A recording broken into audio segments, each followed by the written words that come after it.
안녕하십니까. 속도사전으로 공부하는 분석 한자. 오늘은 30번째 시간입니다. 오늘은 소각이라는 그 한자어에 관해서 한번 알아보도록 하겠습니다. 먼저 그림을 한번 볼까요? 자, 이게 코끼리 어금니인데요. 상아를 이렇게 불사르는 모습입니다. 태워 없애는 그런 모습인데요. 중에 상아라고 썼는데 코끼리상 어금니하. 그래서 우리가 코끼리 어금니라고 합니다. 상아 때문에 아프리카에서는 한 3만 마리 정도 코끼리가 밀렵된다고 합니다. 그래서 밀렵을 어, 막기 위해서 이렇게 압수한 코끼리 상아를 이렇게 소각하는 그런 모습이죠.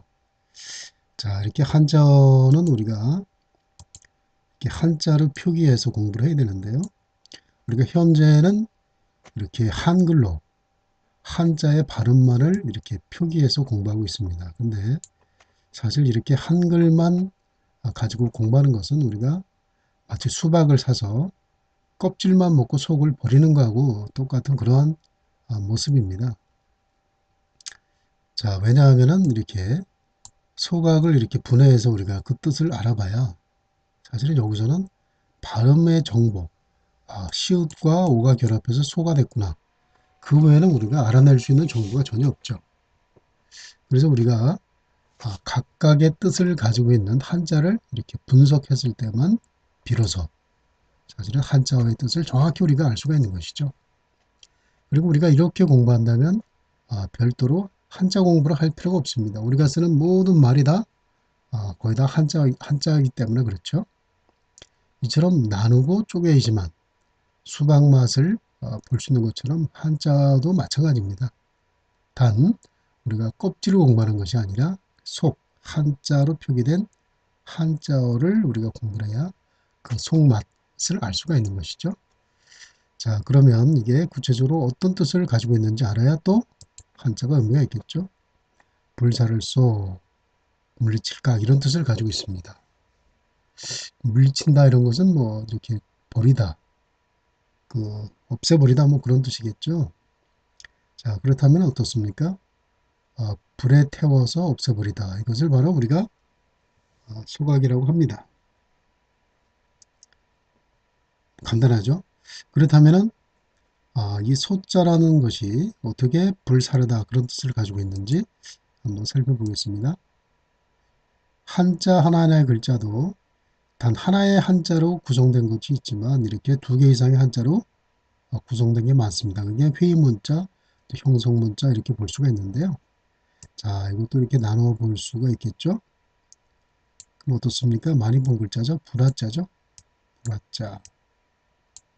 그리고 이 효자는 불살 소자는 이게 이제 요순시대 할 때 그 요임금 요자라고 우리가 보통 쓰고 있는 것이죠. 어떤 받침 위에 이렇게 흙이 이렇게 많이 쌓여 있죠. 보통 한자에서는 많다는 것을 세 개로 표현합니다. 그래서 어떤 높이 쌓여 있는 모습을 보여주고 있죠. 그래서 이렇게 높이 불이 있는 것처럼 불이 높게 이렇게 오르는 모습을 보여주고 있습니다. 그래서 이것을 불사를 쏘 이렇게 쓰고 있는데요. 그러니까 불로 완전히 태워 없애버리기 위해서는 큰 불이 필요하겠죠. 자, 그 이 물리칠각은 또 어떻게 구성되어 있을까요? 또 보겠습니다. 이것은 갈 것자입니다. 어디를 가다 이런 뜻이죠. 요것은 이제 우리가 병부절이라고 하는데 병부하고 모양이 비슷해서 그런 이름이 붙였는데요. 사람이 무릎 꿇고 앉아있는 그런 모습을 보여주고 있습니다. 그렇다면 어떤 걸까요? 물리치다 이런 것은 무릎 꿇고 그러니까 꿇어앉은 채로 이렇게 뒷걸음질쳐 나가는 모습에서 이렇게 물러가다, 뒤로 물러가다 그런 뜻에서 물리칠 각이라는 그 뜻이 생겼습니다. 물리치다는 것은 일종의 어떤 것을 버려버리다 그런 의미를 담고 있죠. 자, 그렇다면은 속도사전을 한번 보겠습니다. 어떻게 설명이 났는지 보겠습니다. 이렇게 한자로 병기되어 있고 여기까지는 모든 사전이 똑같습니다. 근데 결정적으로 다른 것은 이렇게 이제 한자어의 뜻을 이렇게 적어놨다는 것이죠. 불사를 쏘 물리칠까. 우리가 이렇게 한자어의 뜻을 알았을 때 이 한자로 구성된 단어, 즉 그 합성어를 우리가 어, 구체적으로 이해하는 데 굉장히 도움이 됩니다. 사람을 이렇게 생각할 수 있는 그런 머리 구조를 만들게 되는 것이죠. 그리고 또 하나 좋은 점은 외국인들이 학습하기 좋게 이렇게 영어 단어도 이렇게 표기해 놨습니다.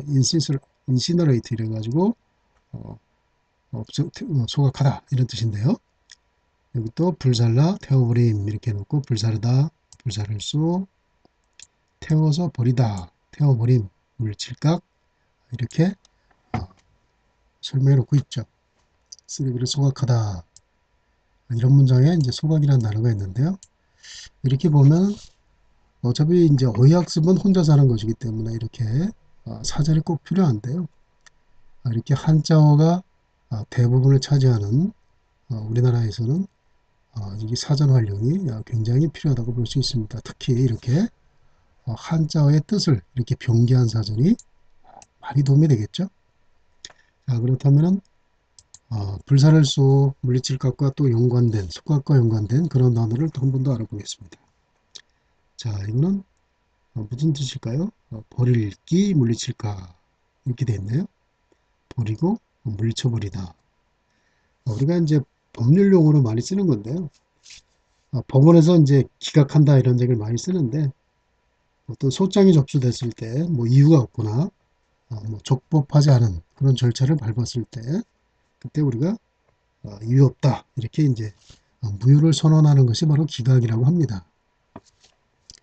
이 기자라는 것이 조금 복잡하게 생겼는데요. 여기 맨 위에 있는 것은 이렇게 아들 자자를 어, 거꾸로 한 모습입니다. 아이가 이제 돌아 나온다 그런 뜻에서 아들 자자를 거꾸로 했는데요. 그런 아이들은 보통 이제 죽은 아이죠. 그래서 아이들을 이렇게 이게 이제 키의 모습을 이렇게 쓴 겁니다. 이렇게 표현한 건데요. 이게 어떻게 보면은 이제 이런 모습이라고 볼 수 있는데, 두 손으로 키, 일종의 이제 삼택이라고 볼 수 있는데요.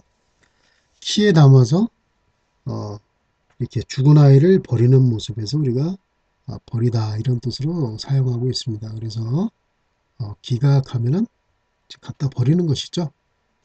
자, 오늘은, 소각이라는 단어, 또 귀각이라는 단어 두 개를 한번 공부해 봤습니다. 자, 오늘은 여기까지 하도록 하겠습니다. 감사합니다.